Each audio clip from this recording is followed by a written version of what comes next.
Daikaiju Network, where we have a healthy obsession with kaiju. I am your co-host, Kenton. With me is your other co-host, Jason. How's it going, peeps? So we are covering episodes 20 through 30 of Spectreman. We have returned. I don't think we're going to have any more interruptions, sort of like we have the last couple weeks. And on top of that, we are in our new time slot for the foreseeable future. So get comfortable for at least about 4 to 5 months on this Sunday time slot. Sunday fun day, you crazy bastards. So before we get into Spectreman, Jason, why don't you do some housekeeping here and we can get going. Yeah, so as always, if you see a subscribe button down below or above wherever you're watching us here, make sure to hit that subscribe button and as well as smash the like button and put any of the comments down below. And you can find us everywhere all in one place at our link tree link right on your screen there, / Daikaiju Network. And we're available on video platforms such as YouTube, Rumble, Twitch, Facebook, and as well as X, or formerly known as Twitter. And we're also available on audio platforms such as Spotify, Apple Podcasts, Google Podcasts, iHeartRadio, as well as TuneIn.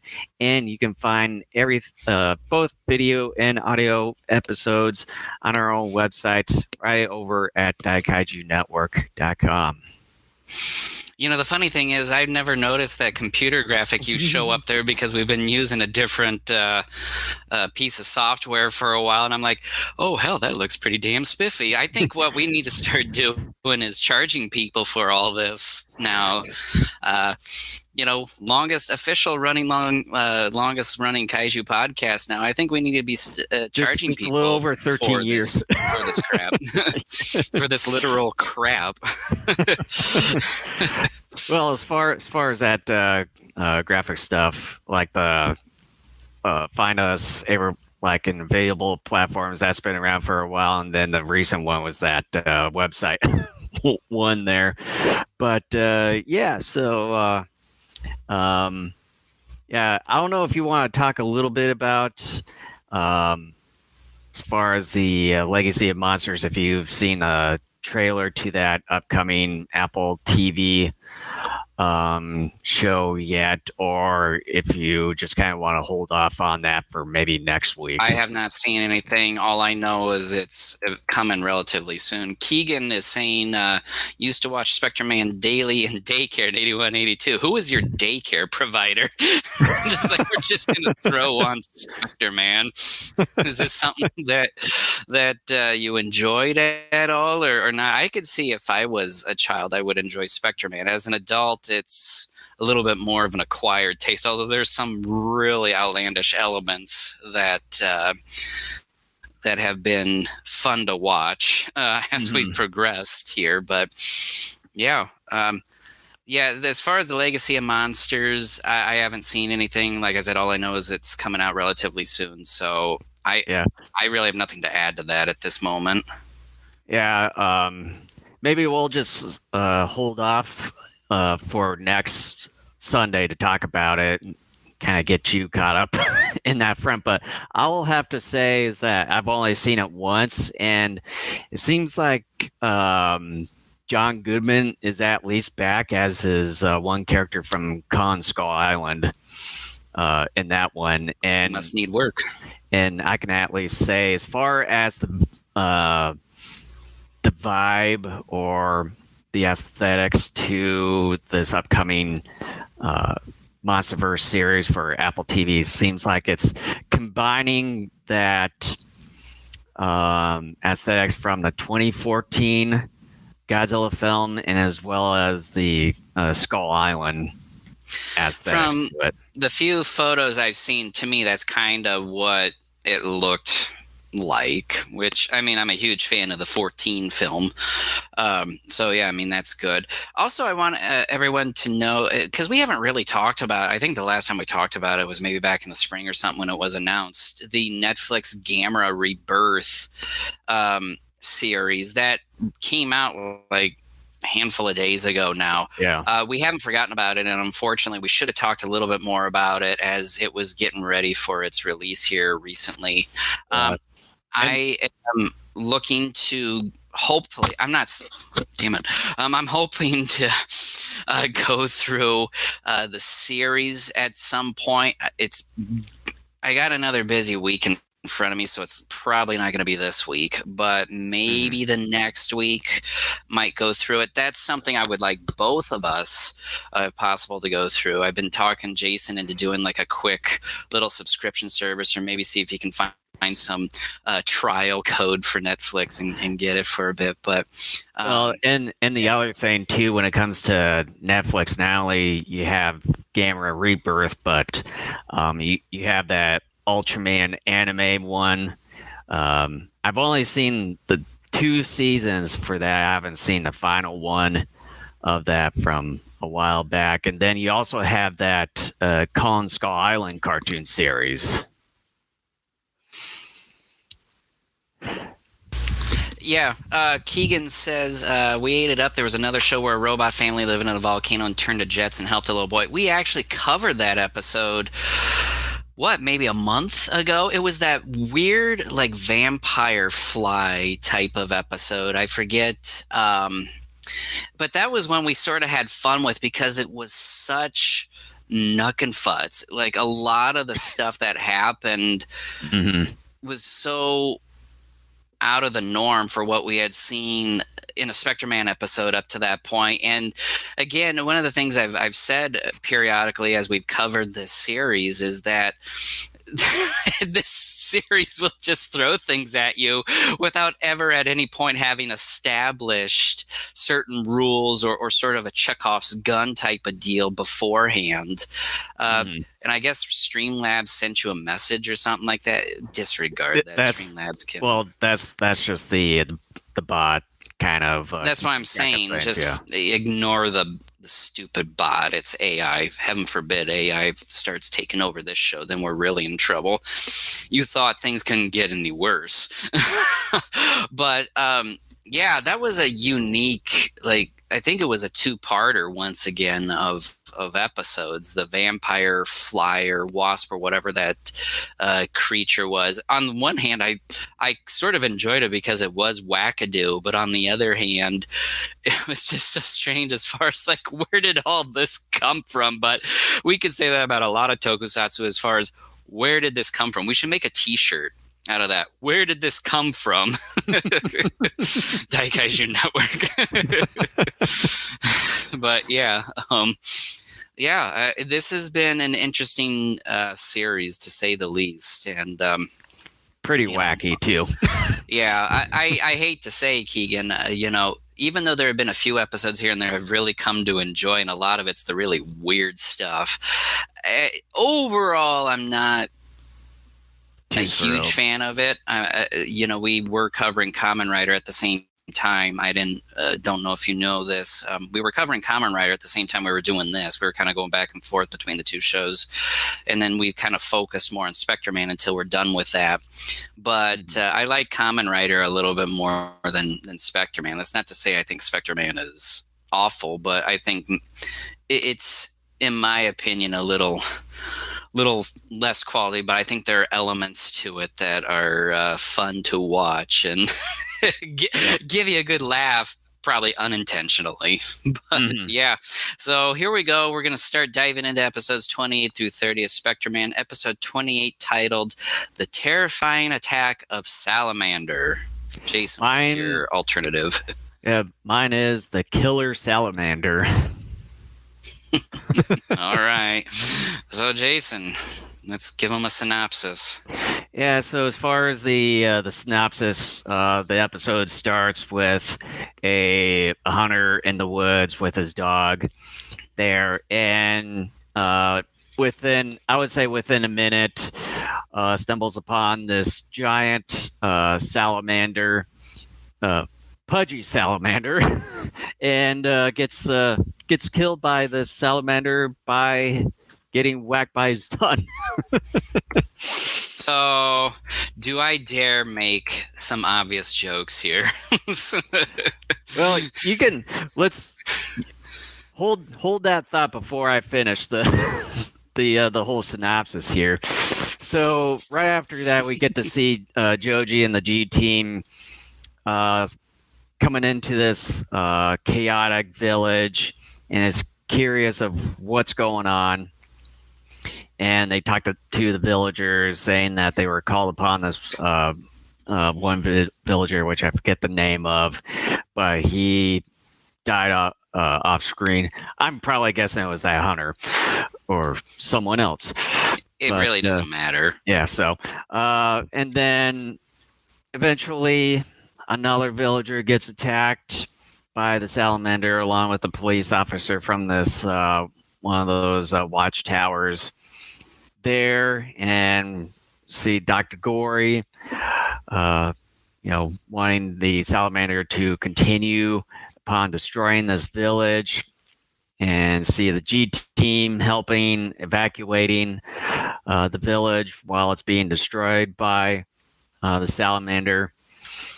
And then see a lot of that throughout this entire episode. And then finally, I think later in this episode, get to see military jets coming in, defeating it. I would say briefly, and you had villagers and the G team starting the recovery process, which, however, the salamander still lives, obviously, comes up, and then you had part of the G team, for whatever reason, they were camping out on top of salamander, and you had two of the G team crew on it, holding for their dear life while the salamander was going around attacking the village, and as well as when Joji transforming into a Spectreman and battling him, battling salamander. He still had the couple of the G team crew still on salamander until he gets knocked down, so they took that chance to get off and then run away. And then you had salamander breathing his fire onto Spectreman's face, practically wielding his eyes shut, making him blind and all that. And that's kind of where this episode ends. So now you can start doing your jokes. The sexual jokes are aplenty with this one. Yeah, on some level, I enjoyed this episode because it tried to mimic some of the Showa era kaiju destruction, because we see, really for the first time in at least a long while, maybe since that mole and catfish kaiju, where it is spending a fair amount of time destroying buildings. Now, granted, most of what it's destroying here are huts, and like a lot of tokusatsu shows from around this time, budgets weren't so big, so a lot of the setting was rural. And but at least there were some miniatures here where they were setting fire to them and then also stomping on and destroying. The salamander costume, definitely very baggy, but I think on some level very much intentional. But that's also, I think, charming with some of these suits. And the head for it is a little bit cartoonish in a way. It doesn't look like a salamander. Well, let's be very honest here. If we're talking about kaiju stuff, at least up through maybe the 70s, a lot of the kaiju heads and all that stuff, you could argue, are pretty cartoonish, some a little bit more so than others. But in a general sense, if you were to line up all the heads of the different kaiju, including from the Godzilla saga and the Gamera saga, you would find that a vast majority, if not all of them on some level, have a cartoon factor within them, within the design. And I think that was maybe intentional. I think, though, part of it is due to being able to, from the designer standpoint, to try to design something that would be useful as well, so that you could maybe do facial expressions where necessary, and or to make sure that people could see the eyes appropriately. Gradually over time, obviously, kaiju material began to be more kid friendly, so you got more to a point where the eyes were bigger, if not even more prominent, within the suit heads as well, and tended to be more animated and played a role within the films themselves. So definitely by this point, of course, kaiju and film was more geared towards the younger audience. I mean, for heaven's sakes, you even just go back to the original Ultraman in '65. Really, by middle-ish '60s, already there was a turn within the kaiju eiga to really make, to appeal to the target demographic of children at that time, because already not only was television beginning to take a little bit of a hold, adults were not frequenting kaiju eiga as often as they had been for like a 5-6 year period at that time either. So already sort of by the mid 60s, the change was beginning, and it really didn't become even as prominent until you got to the late 60s and definitely by the early 70s. Yeah, and then with this episode overall, I think it's like what you said, is one of the better ones in here. And with a lot of the episodes for this series is a hit and miss. A lot of them are. But Absolutely. When it comes to this one, it just seems story-wise, even with this being a two-parter, it just seems like they finally had something going on here where it's just a bit more streamlined in a way. And kind of like what you said earlier, it kind of feels more along the lines of your general typical tokusatsu series, where you have, kind of your usual destruction, evacuation situations, and then you have the hero monster or robot, what have you, or humanoid coming in, battling a monster, and maybe having a difficult time, or eventually beating them in a one-off episode here. And then you have your typical military tanks or jets, army, what have you. It just feels more streamlined compared to previous Spectreman episodes. Yeah, definitely.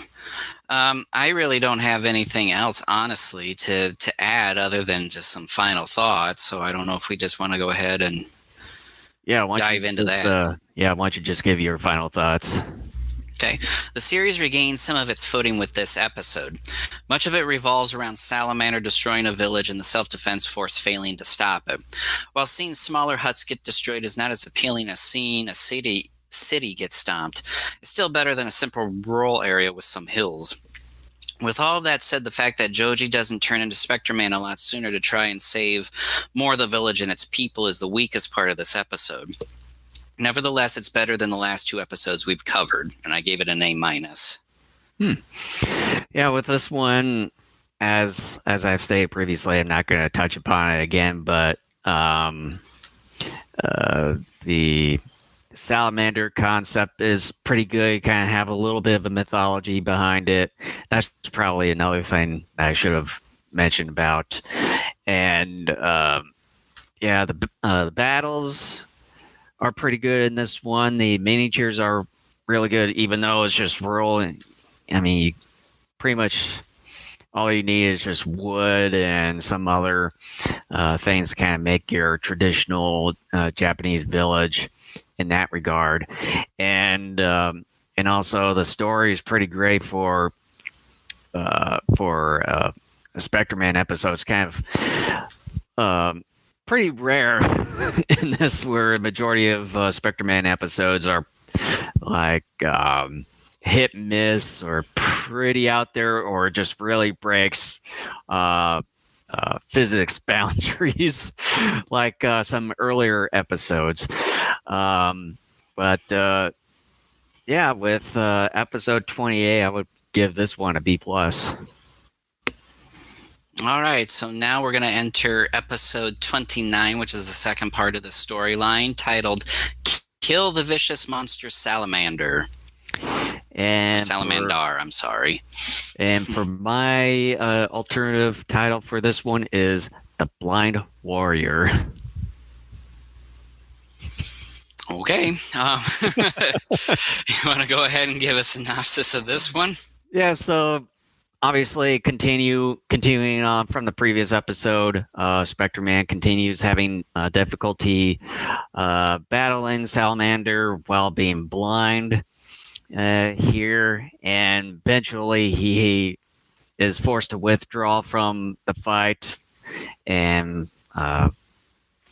flies away with Dr. Gory and as well as Karis celebrating the outcome, and then orders Salamander to continue the destruction of the village and as well as go towards a nearby major city, which he does later on, obviously. And you have the military coming in soon after, battling Salamander, although you don't really see much of anything going on there. You only just see tanks and stuff, and that's just kind of pretty much it, which is kind of I don't know how to say it, but anyways, you have the G team finding Joji eventually, just kind of with both of his eyes shut, and they immediately take him to a hospital while resisting to. And then, obviously, the military has no match while Salamander heads towards the city.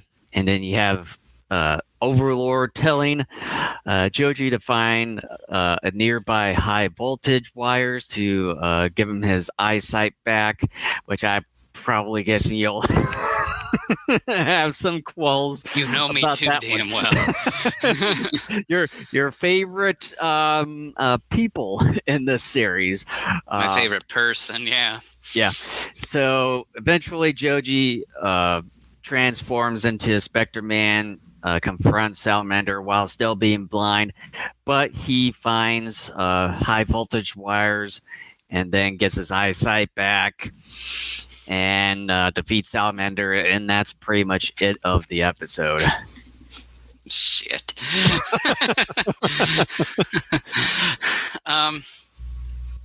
So you want to talk about the elephant in the room in this one? Well, I'm trying to decide, like, do I kind of want to go a little bit in order as far as how the episode unfolded, or do I just want to start with that? Let's quickly take the Band-Aid off. Okay, so I want to start with him being blind, and then I'll get to the stupid electrocution thing. I thought it said something about the people around Joji, that when as Spectreman he got blinded, and then he all of a sudden is blinded as well. Couldn't have his people, his colleagues, have realized, wait a minute, Spectreman got blinded, now we just randomly find you and you happen to be blind too. What's going on here? But they're just like, duh, completely oblivious to this whole thing. That's your typical 60s, 70s TV shows where they're just oblivious until the very end. Yeah. I don't know. It doesn't look good on the people around him. Yeah, because I know with a lot of these, they'll say, oh, we've known for a while and all that, but when it comes to episodes prior to the very last episode, or maybe the second to last episode beforehand, when they find out, it's like, you guys were pretty oblivious throughout the entire show, so don't bullshit us. I know. It just... Yeah. Well, and then what I wrote down about the whole electrocution thing, I said, what the fuck is this thing about him basically needing to electrocute himself to regain his eyesight? The Overlord is at it again. But Like, even when I wrote that, I'm just like, I have nothing more to add to this other than the fact that anyone who has been watching or listening to us long enough cover this series knows how I feel about the Overlord. but then you would think too, with the Overlord, you know, having all the technology and stuff, you would think that they would have order Spectreman to come to them to fix his eyes and all that stuff instead of saying, "Oh, just you can fuck yourself and you can just use human technology." I swear and the all that Overlord stuff. is intentionally trying to kill him, but it backfires every time. And then, like, when Joji actually, like, takes his advice to electrocute himself to get his eyesight back, the Overlord privately is probably like, well, fuck, I was hoping this time we'd actually get him, but God damn it, it worked. I mean, there goes. We'll just have to try next time. Like, I almost wonder if that's how the Overlord privately is. Like, he's intentionally trying to kill him, and is like, this guy is so stupid he will follow every word I say, and he does it. And Spectreman's like, oh yeah, it worked. And the Overlord's like, oh, son of a bitch. like they're trying to act like a snake oil salesman or something of the sort. Well, yeah, I mean, like you said, though, you would think. I mean, I would even buy a stupid solution such as the Overlord firing down like a little beam from the ship onto his eyes and then that like disintegrating the crud on his eyes.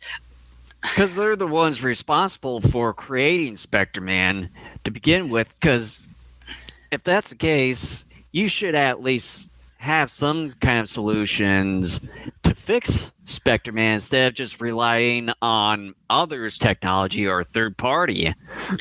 Well, stuff. and then too, it's like really stupid because the obvious thing is, okay, if you electrocute yourself, you're more than likely, at the bare minimum, you are going to severely damage yourself in multiple ways, and probably including your eyesight.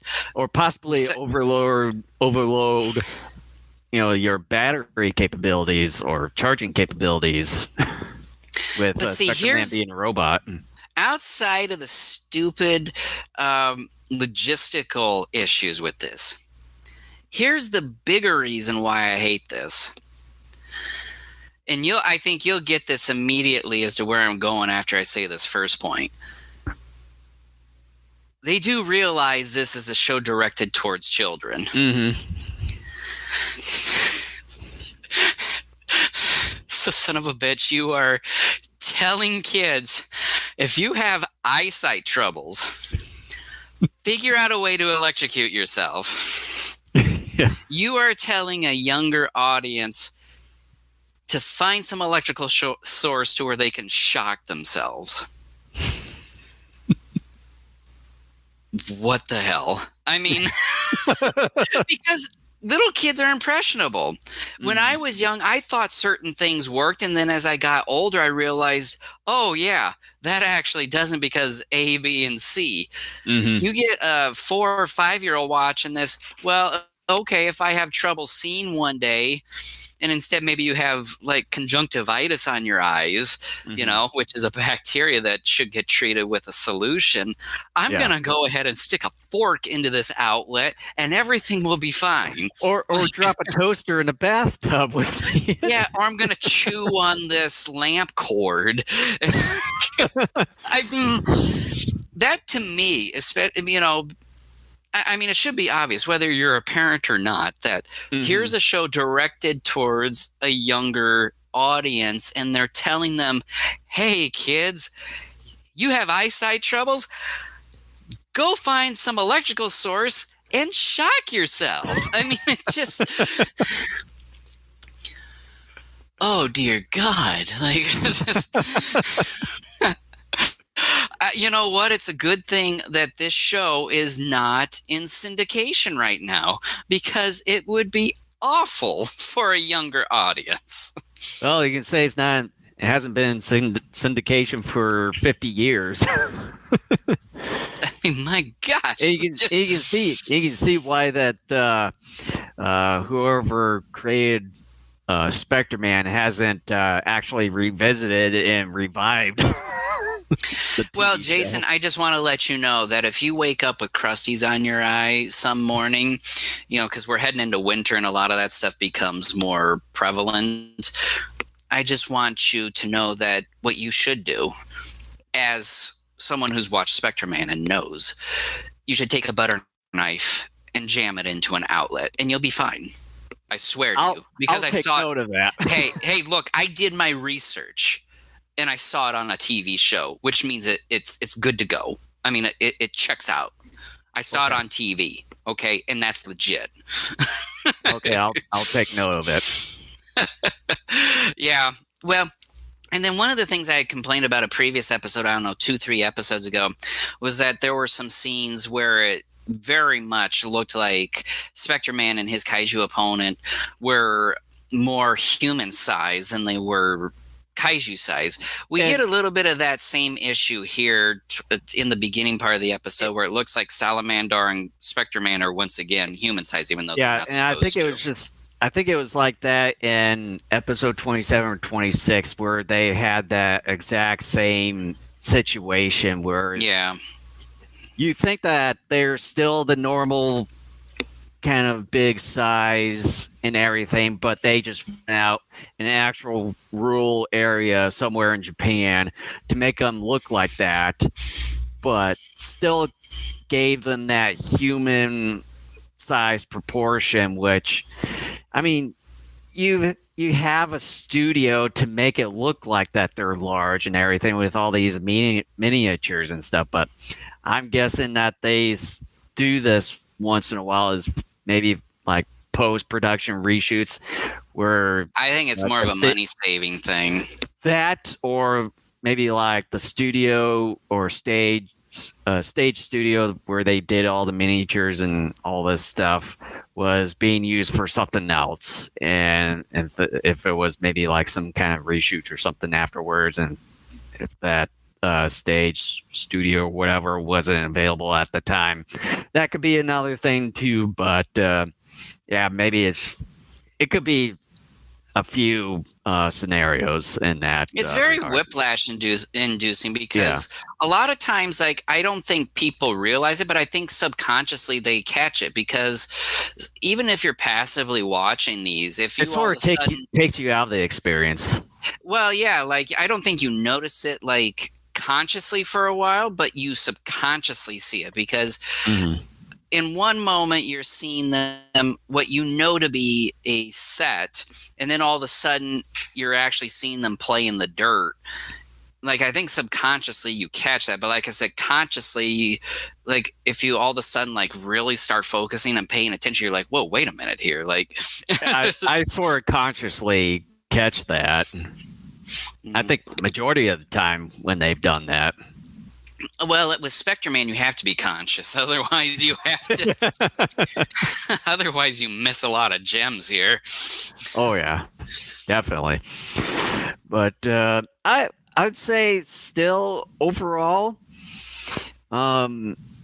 episode 29 is still a pretty good episode. Just with that major glaring obvious thing what we talked about earlier with Overlord. I think that's kind of the major kink in this episode here. Overlord So otherwise the battles for this one still pretty good.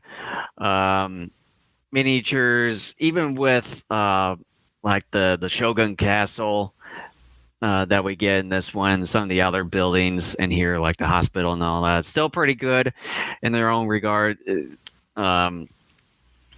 And story still sort of streamlined, kind of like the previous episode was. So with episode 29, I would give this one a B. For my final thoughts, I wrote the story trods along a bit longer in some spots than necessary, but it continues some of the fun kaiju action showcased in the last episode. The final battle gets silly and ridiculous at points as far as how Spectreman effectively battles Salamander, but it's still fun enough, and I actually gave it a slightly lower grade at a B-. And then the final episode we are covering in this podcast episode 30, titled Terror Comes Ashore, Monster Tag Team. Mine is, my alternative title is just Terror from the Sea. I like that one better because yeah, it's more straight to the point. Yeah. All right, you want to give a synopsis? Yeah, so with episode 30 starts out with a mysterious seaweed-like thing is attacking this ship full of crew members and all that during the night. And also, then we get to see Dr. Gory and Karas talking about the seaweed and all that. And Karas was thinking of might be a good idea to have seaweed planted at power plants and all that stuff for more destruction and all that stuff. And then we get to see the G team and Joji coming upon this local village near the ocean or bay, questioning a local villager, and notice some of the huge eggs sort of laying along this beach shore here. And after they question this local villager, they stumble upon this large amount of seaweed in the waters of the ocean there, and then eventually stumble upon one of the large eggs, which they take to this one lab where they find out it's a mutant form of an egg. So they immediately take these eggs from the villagers and then burn them in this huge pile there, which eventually see this crab-like kaiju arise from the ocean and then starting to wreak havoc on this village. And you have Joji along with one of the G Team crew members leading this crab-like monster away from the city or village with some of the eggs, with Joji just kind of running around acting like he's a football player, throwing one of the eggs, bouncing off of the monster there and all that. And then Overlord, I think for once, say, stop your fucking bullshit here and turn into a Spectreman. So Joji, thank you, Jason. At least it took you a while, but man, finally you did it. And so Joji stops screwing around and transforms into Spectreman. Joji stops screwing around and battles the crab monster, and then until we get to see this seaweed monster coming into the scene, and tag teams on Spectreman. And that's kind of where episode 30 ends.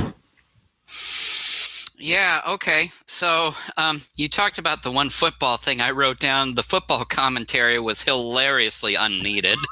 I thought it was funny, but it was unneeded.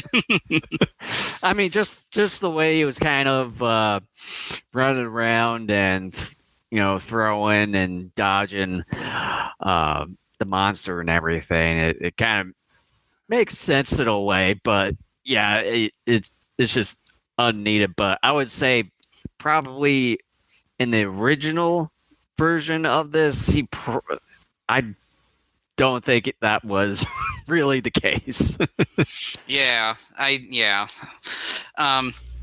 I love though how exaggerated the crab monster's features are. I mean, it's just it's really hilarious looking kaiju that is just it. I almost wonder if whether or not they intentionally messed up the suit, or if they realized, oh crap, we thought of this kaiju and we realized we can't effectively make a suit that's not going to make this thing look stupid. Maybe because like the tail part of it kind of reminds me a little bit of like a hermit crab, yeah, sort of way, with how freaking huge the tail part Yep. looks. Yeah. But the other crazy thing about this episode is where you have Spectreman pretty much pushing an entire like mountainous like boulder and trapping uh, this crab-like monster in a way, and then he takes another kind of large boulder and tries to bury it and pin it Well, there's in a that way. one weird moment too where like the crab monster I think like tries to swing its tail and then something happens. I don't know if Spectreman does something to it or not, but the film speeds up for like 5 seconds or something. It's supposed to show it to be like, oh, hey, isn't this funny type of shit? Mhm. And it's I mean, it is kind of funny because, again, when you look at this crab monster, it's like you can't help but to be like, okay, like they either are terrible at their job or they are intentionally trying to make this thing funny. But I have to ding it a little bit just because, at least on my end, with adding the Monster Tag Team title to it, that second kaiju doesn't even become a thing until within the final minute of the show, and then it Mhm. ends on sort of this cliffhanger deal Or again. But briefly, he did at least attack a ship at night. That was also for a minute, so he at least say the first minute and then the final minute of this episode that we get something related to that seaweed-like monster. I will say though too, I love the fact that, and I don't know, like I love this whole idea because I don't know if we've seen it in anything else in the Kaiju Ega, either in television or film, where there's sort of the symbiotic relationship Mhm. between at least two kaiju, and one cannot survive without the other. And that's something that I really think is unique, and I'm surprised had never been done before, not just up to this point in the production of Spectreman, but even in modern times. I mean, granted, maybe there is because obviously we haven't seen everything Kaiju Ega that's ever been produced, but I've been surprised that this hasn't been done before, and it seems sort of obvious, but it's one of those elusive obvious deals where you're kind of like, oh my gosh, like, yeah, this makes perfect sense. Why didn't this happen before? Why didn't we think about this? I like that though. I mean, as goofy as this episode is, the whole idea that one kaiju needs this other one Mhm. in order to have it survive, and or at least a species survive, is just I hate to use the G word, genius, but it's, in a way, it sort of is, just because, like I said, I have never heard nor seen anything like this before in all of Kaiju Ega. I mean, I guess maybe the closest thing you could come to would be like the Mudos, like hatching inside of a Godzilla in the 2014 film, but that was never really a prominent thing. It was alluded to. So Mhm. I guess maybe in a way it has been done, but not as blatantly as this, which I like. And one of the other things um, I kind of want to touch upon was that when they took those large eggs to the lab and then finding out that they were mutant, you like in the middle of the episode, you get to see these villagers eating like they cook the egg and then eating from it and everything. You would think when it comes to Kaiju Iga, you would think that there would be something happening after a while when you eat like some sort of mutated like thing or drink some sort of concoction and all that, then you Maybe they start cooked to it well enough that transform or get really sick or something of the sort. You would expect them to at least be sick from these like mutant eggs and all that stuff. well, again, I think, unless there's toxic waste involved, just like with regular eggs, if you cook them well enough, you should be fine. I guess that's the whole thought behind it. I guess, but yeah. Besides the crab-like monster, suit design looking really far out there.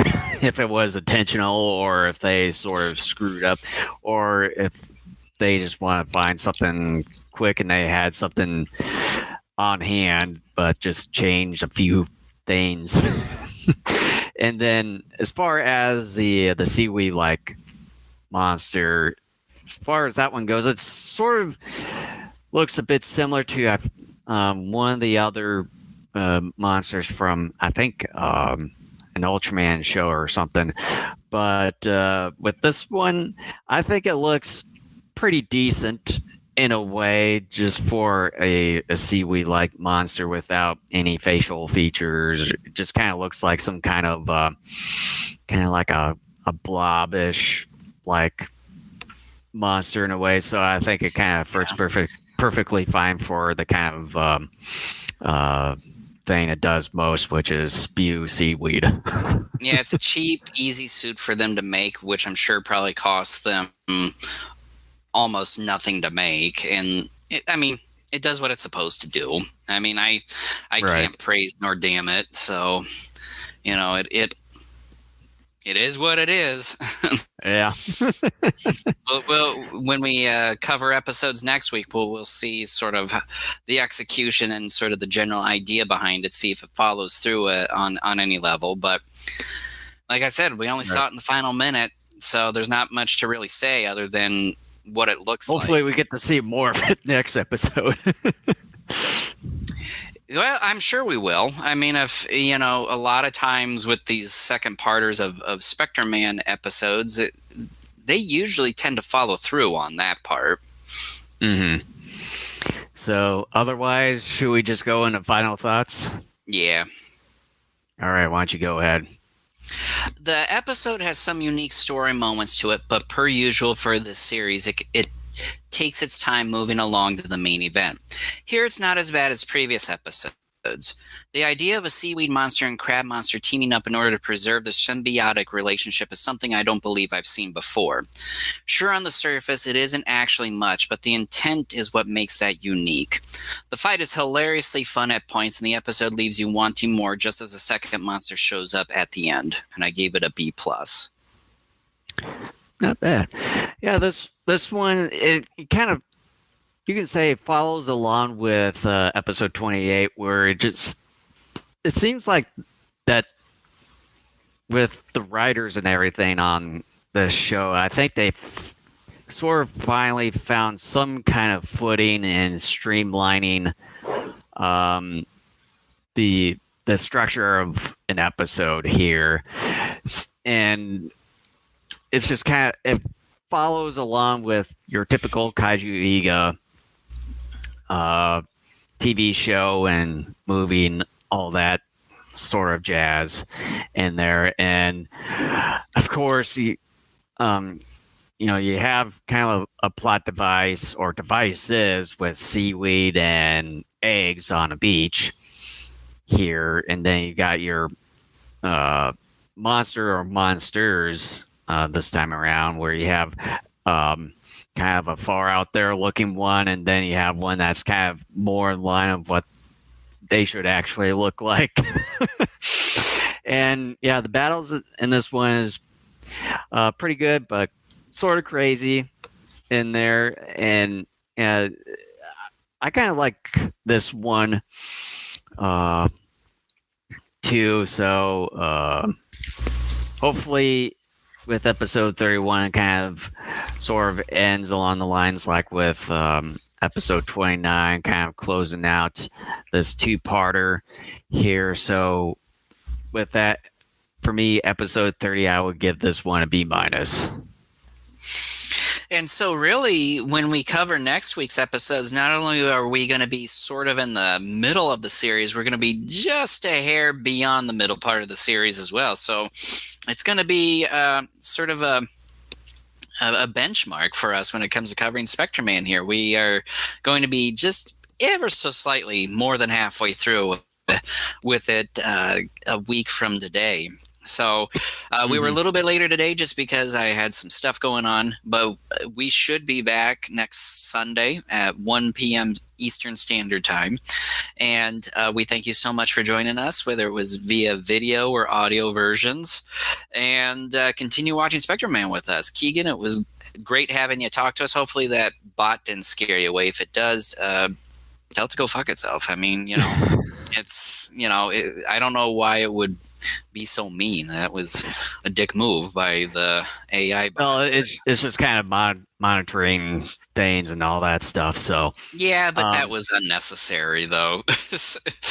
But anyways, as always, if you see a subscribe button down below or above, wherever you're watching us, make sure to hit that subscribe button as well as smash the like button, and you can share your thoughts in the comments down below.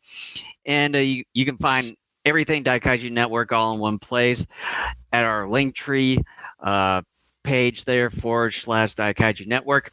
And as far as video platforms that we're available on, we're on YouTube, Rumble, Twitch, Facebook, and as well as X, formerly known as Twitter. And we're available on Twitter underneath that. And we're available on the following audio platforms right there: Spotify, Apple Podcasts, Google Podcasts, iHeartRadio, as well as TuneIn. And we have both video and audio versions of our episodes right on our own website there at daikaijunetwork.com.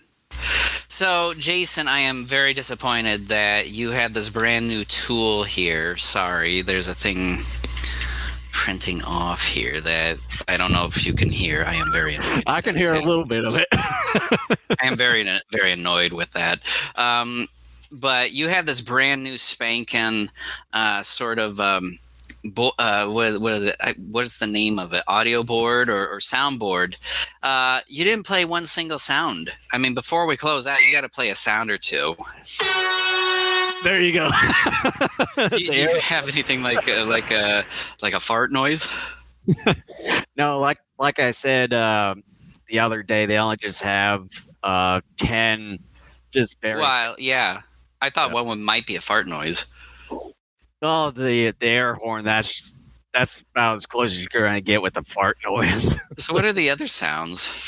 The one is claps 1 and 2, chant, cheer, gasp, laughs 1 and 2, and drums 1 and 2. Okay, here, I'm going to say a few things and I want you to play a couple of them. So when I say, thank you for joining us, I want you to do the clap or the cheer. So thank you for joining us on this episode of Daikaiju Network. There you go. And then it almost sounds like rainwater, actually, when it's, it's kind of weird. Hi, you're on the podcast. You know that? Say hi to everybody.